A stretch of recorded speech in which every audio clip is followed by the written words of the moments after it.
Meghan and Harry cheer on wounded warriors taking part in the Invictus Games wheelchair basketball final, and a cheeky player steals a kiss on the royal couple's last day in Sydney.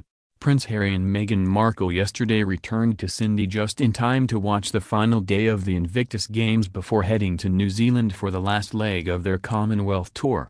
The Duke and Duchess of Sussex arrived at the wheelchair basketball final just after the match started at 2:10 p.m., receiving a standing ovation from the crowd.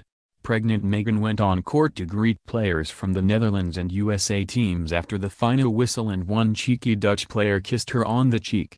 The bold move was technically a breach of protocol because the correct way for men to greet a member of the royal family is with a neck bow, from the head only, but informal Meghan touched the player on the shoulder and smiled as he kissed her.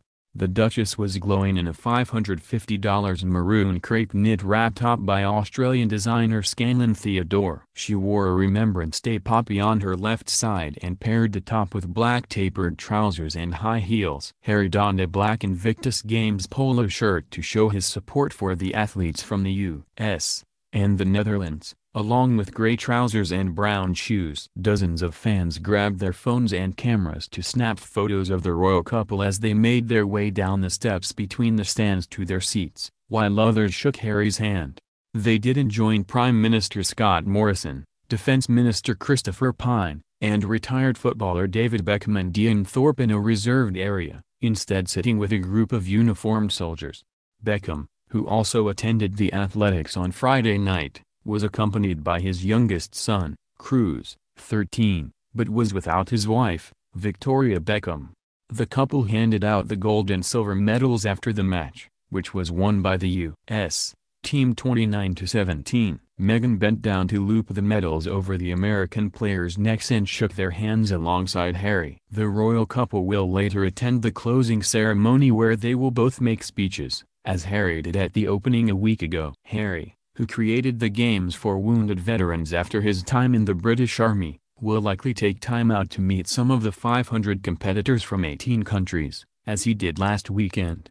The couple's afternoon start to the weekend followed a late Friday night for the pregnant Duchess, where they attended the Australian Geographic Society Gala Awards at the Shanghai La Hotel. Meghan dazzled the ball in an $18,000 black and white Oscar de la Renta cocktail dress and accepted a toy wombat and numbat as gifts for her upcoming baby. Harry accepted an award for outstanding contribution to global conservation on behalf of his grandmother Queen Elizabeth II, and made an impassioned speech about the plight of the world's forests.